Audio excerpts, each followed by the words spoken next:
Pemirsa, Kementerian Komunikasi dan Informasi akan melakukan ASO atau Analog Switch Off dan menggantinya ke dalam sistem digital untuk sistem penyiaran televisi di seluruh Indonesia. ASO merupakan strategi pemerintah untuk mengatasi kepadatan penggunaan frekuensi siaran televisi analog.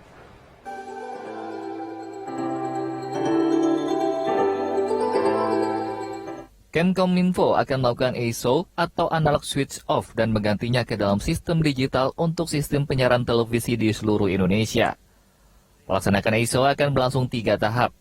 Tahap pertama berlangsung pada 30 April 2022, tahap kedua 25 Agustus 2022, dan tahap ketiga 2 November 2022. Batas akhir migrasi siaran analog ke digital dan penghentian siaran analog pada 2 November 2022. Direktur Tata Kelola dan Kemitraan Komunikasi Publik Ditjen IKP Kemenkominfo, Hashim Gautama mengatakan, ASO merupakan strategi pemerintah untuk mengatasi kepadatan penggunaan frekuensi siaran televisi analog, serta memperkenalkan kepada masyarakat dengan siaran televisi berbasis digital. Analog switch off ini dilakukan tidak langsung, tidak satu tahap, tapi beberapa tahap, ada 3 tahap ya. Nah, ini tahap yang pertama, itu sampai 30 April, ya. Ini 30 April 2022. Nah, ini ada 56 wilayah siaran, gitu. Ini bukan kabupaten, ya. 56 wilayah layanan siaran.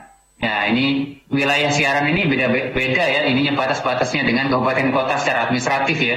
Nah, ini supaya hati-hati nanti cara ngeceknya. Nah, kemudian ASO tahap 2, itu 25 Agustus 2022, ya. Jadi kalau misalkan sudah analog switch off, maka ini dimatikan gitu yang analog ya, semua harus pindah ke digital. Yang tahap 3 juga sampai 2 November 2022, itu yang terakhir. Dari kanal YouTube Kemenkominfo TV, berikut cara mengetahui jangkauan siaran televisi digital di daerah Anda. Sistem penyiaran televisi berbasis digital dinilai akan banyak memberikan manfaat serta menunjang kemajuan teknologi dalam bidang penyiaran televisi. Denny Eko, JAK TV. Ya, Kementerian Komunikasi dan Informasi akan melakukan ASO atau Analog Switch Off secara bertahap. Batas akhir migrasi siaran analog ke digital dan penghentian siaran analog pada 2 November 2022. Lalu bagaimana proses Analog Switch Off ini? Saya akan membahasnya. Sudah hadir bersama saya melalui via Zoom Komisioner KPI Pusat Muhammad Reza. Selamat malam Bang Reza. Selamat malam, apa kabar? Kabar baik, sehat selalu Bang Reza. Bang Reza, kita berbicara mengenai TV digital begitu ya. Bisa disosialisasikan mungkin TV digital itu seperti apa sih Bang? Dan manfaatnya apa? Iya, TV digital ini yang pasti pertama kali yang harus orang tahu bahwa TV digital itu gratis. Tidak berbayar, tidak berhubungan dengan langganan. Itu dulu yang harus orang tahu. Karena ketika orang bilang TV digital, orang pikirnya harus beli internet, harus beli paket data. TV digital itu berbeda dengan TV Android. Kita belum bahas yang itu. TV digital yang pasti kita terima dengan gratis di rumah. Masih pakai menggunakan antena UHF yang Anda yang lama, masih menggunakan TV Anda yang lama.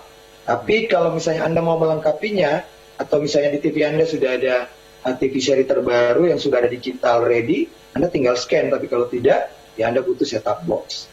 Dan keuntungannya banyak sekali. Salah satunya adalah early warning system, kemudian dia lebih interaktif, dan yang pasti gambarnya lebih jernih ya, gambarnya tidak ada semut tawuran gitu ya, lebih jernih lah untuk kita bisa akses. Baik, ini beroperasinya mulai kapan Bang? Apakah langsung di seluruh Indonesia? Apa dilakukan secara bertahap? Secara bertahap dulu, sebenarnya di beberapa wilayah itu sudah sedang berlangsung simulcast. Simulcast itu analog juga hidup, digital juga hidup, begitu ya. Nah itu terjadi di beberapa daerah, di banyak daerah itu sedang terjadi. Jadi untuk digital full itu akan dilaksanakan di tanggal 30 April untuk tahap pertamanya, sesuai dengan Permen 11 itu 30 April ini dilaksanakan di 56 wilayah layanan siaran atau 166 kabupaten kota. Baik, Bang, ketika nanti suatu wilayah sudah bisa pindah ke digital, apakah nanti yang frekuensi analog tiba-tiba emang otomatis hilang atau bagaimana, Bang? Yang pasti ketika dia misalnya digital on, maka di 30 April itu harusnya itu analognya menjadi off. Gitu ya. Di beberapa wilayah analog itu tidak beroperasi lagi, jadi siaran analognya itu sama sekali tidak akan berjalan lagi. Jadi kita pastikan memang semuanya ini akhirnya akan harus beralih ke digital begitu ya? Semua akan digital pada waktunya. Gitu kan? Karena peraturannya sudah ada. Kita sudah ada aturan mainnya. Permennya ada, peraturan Undang-Undang Cipta Kerjanya ada, PP 46, PP 5 sudah ada, Permen 6 kemudian dirubah Permen 11 sudah ada.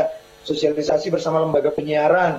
Lembaga penyiaran juga termasuk JAK TV juga ikut mensosialisasikan kepada seluruh masyarakat. Artinya bahwa kita harus pindah. Cuma memang kan kalau saya diskusi di banyak daerah, termasuk terakhir baru-baru ini saya dari Timur Indonesia, memang masih banyak yang bertanya itu. Masih ada yang menunggu, ya tunggu waktunya dulu baru kemudian pindah. Begitu.